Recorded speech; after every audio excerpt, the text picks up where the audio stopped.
He's only with us for 2 segments. We appreciate his time, so we'll cut right to the chase. Dr. Doug Rokke is one of the leading depleted uranium experts in the world, literally wrote the book for the Pentagon on DU. He earned his BS in physics at Western Illinois University, followed by his MS and PhD in physics and technology education at University of Illinois. His military career has spanned 4 decades to include combat during Vietnam War and Gulf War I. Doug served as a member of the 3rd U.S. Army Medical Command Nuclear, Biological, Chemical, NBC teaching. He's the granddaddy of most of the modern training today, police kid. Medical Response, a Special Operations Team, 3rd U.S. Army Captured Equipment Project Team, and with the 3rd U.S. Army Depleted Uranium Assessment Team during Gulf War Operation Desert Storm.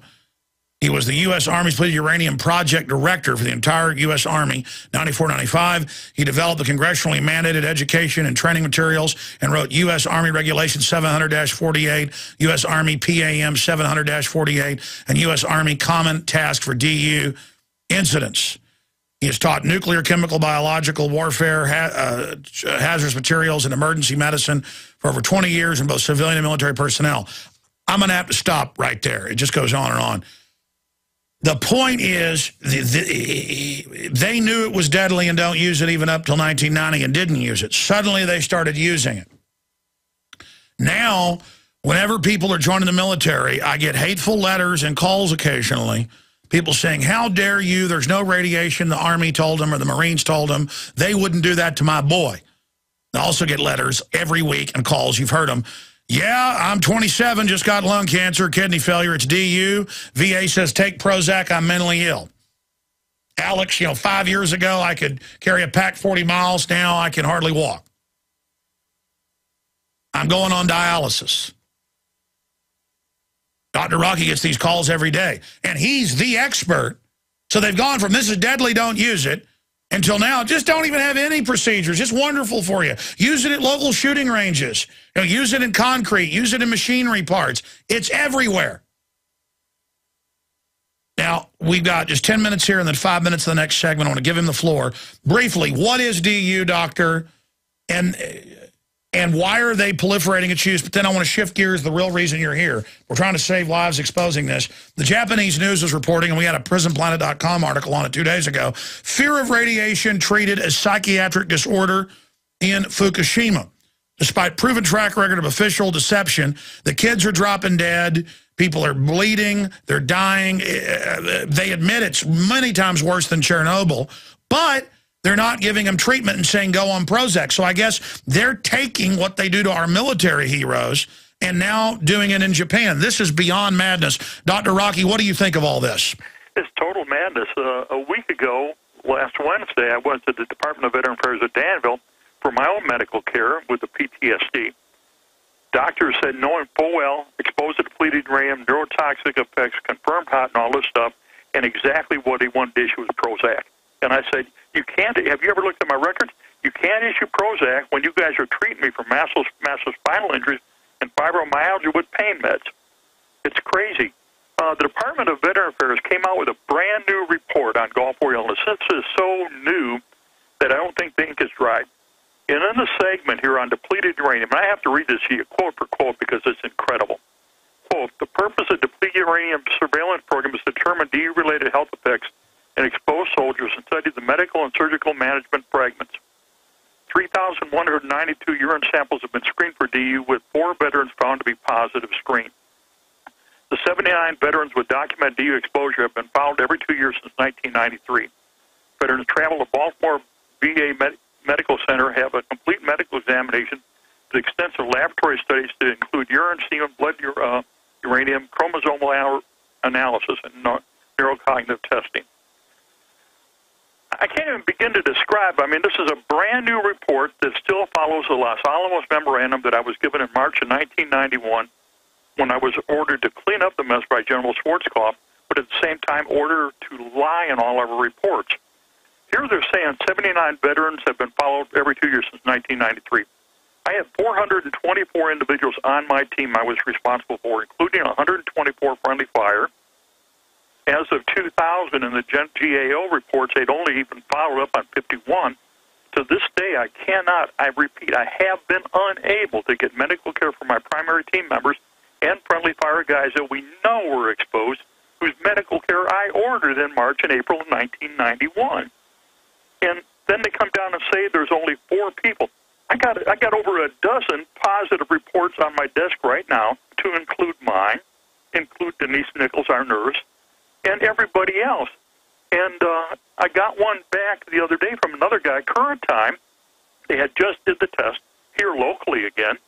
And Melissa McDermott came back and said, yeah, you're hot for DU, but it came out of your diet from your food and water in the area.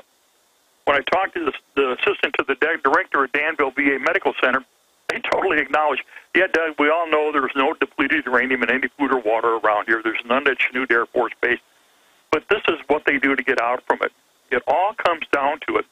Depleted uranium is the way the Department of Energy gets rid of the majority of its byproducts, waste byproducts.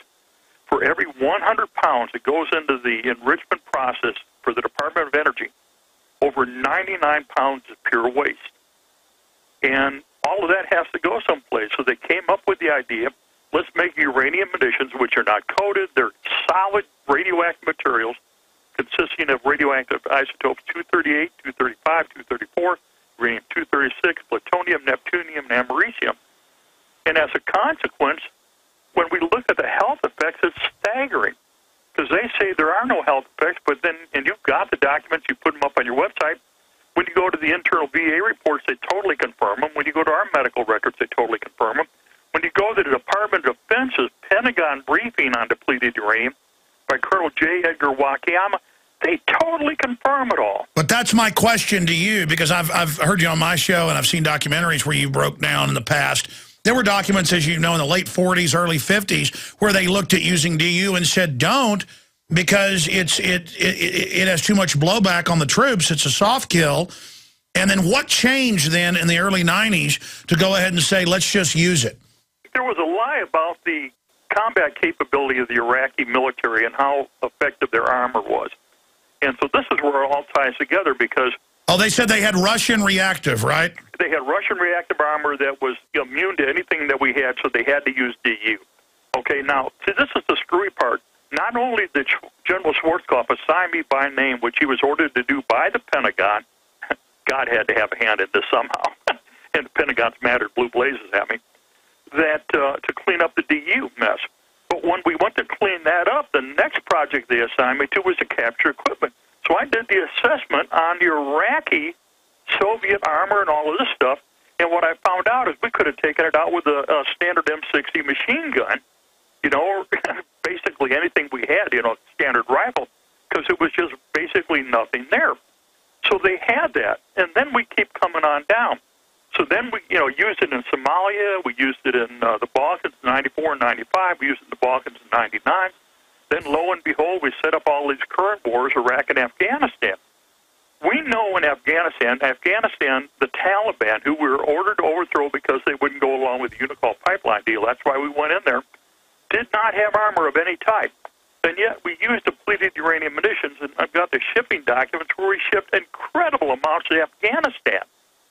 And obviously the health effects on the Afghanis and all of the other... Yeah, I forget the tonnage in all these wars. It's some astronomical... It was probably 370 tons during Desert Storm. We know around 30 to 40 tons in 94, 95 in the Balkans. I don't know how much in Somalia in 93 because... And by the way, the proof's in the pudding, as you know, Doctor. I've got London Guardian headlines, Lancet, 14 times increase in cancers and birth defects in Iraqi cities in the last few years that were bombed with these munitions. And you see the same numbers in our troops. It is a nightmare level. Now, shifting out of that, they tell you take Prozac, you're mentally ill if you've got DU poisoning, as you've talked about. Now they're telling the Fukushima people, no medical treatment, here's Prozac. Now the same thing, let's understand, with Fukushima and all of the contamination over there, that's a nuclear reactor went sour and everything else. But the standard guidelines for cleaning up that radiological mess outside and inside the reactor core, this is the Army regulation that I wrote, 700-48. The guidelines for maximum exposure to anybody should be exposed after that event for anything is in the technical bulletin 9/1300-278 that Rich Flazar originally wrote back in, before Desert Storm, and then we redid after our DU test in Nevada. So it's all there. What we have now is an incredible amount of radioactive materials spread all over from combat, destroying all of these other equipment that have full radioactive elements and parts in them. Then we have all these reactors that have gone nuts, and that all of that waste has gone up in the atmosphere around. Even here at the University of Illinois, in the local paper, the university was bragging how the scientists measured the radioactive particulates from Japan coming down on Champaign-Urbana, Illinois, the University of Illinois, and saying, we can measure it, we can measure it. And I'm going, then you got a problem. And now you've got all of this waste coming across the ocean. I think Hawaii is the first country, first. Oh, there's just all those houses and everything with plutonium on it that'll never, lose its radioactivity. It's hitting the California coast, and they're like, hey, don't worry about it. Yeah, and then, we brought all the contamination from Camp Doha back to Idaho, kiss off the potato Idaho crop because we got all the decontamination that we were ordered to clean up, that I helped write the plan for, that the Kuwaitis said, take it out of our country, take it out of our country. So they put it in Boise, Idaho. Congratulations, Idaho. Stay there. I want to find out about this rebranding of radiation is good for you.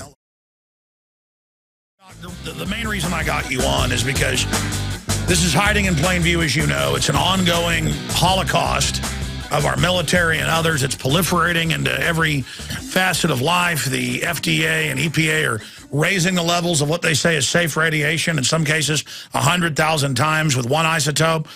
It's a new attitude. I mean, we all saw pundits come out and say radiation's good for you. Ann Coulter. People ought to be thankful at Fukushima. And now they're throwing them in mental wards when they come in with blood coming out of their gums and stuff. Why is the elite? What has changed in the global power structure to where in '86 they admitted Chernobyl was bad? This is bigger than that. They say it's no big deal. They wouldn't let you use DU until 1990. Now they're proliferating it everywhere. I mean, what is the mindset of these people? Why is this happening? Well, power control and money and everything else, and just absolute complete arrogance. I mean, it's like the same thing what happened in the 60s, the Better Living Through Chemistry, the American Chemical Society. And now we got incredible things, and I mean, there's the discussions on all the radio TV and everything this last week, is how all these children are coming up with all these incredible brain and neurological diseases and everything else. It's all the chemical exposures. We've gone to war. We've destroyed infrastructure. We lose all these chemical, biological, radiological materials in our everyday life.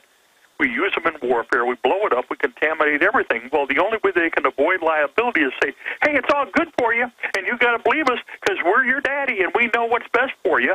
And in the meantime, people are sick and dying.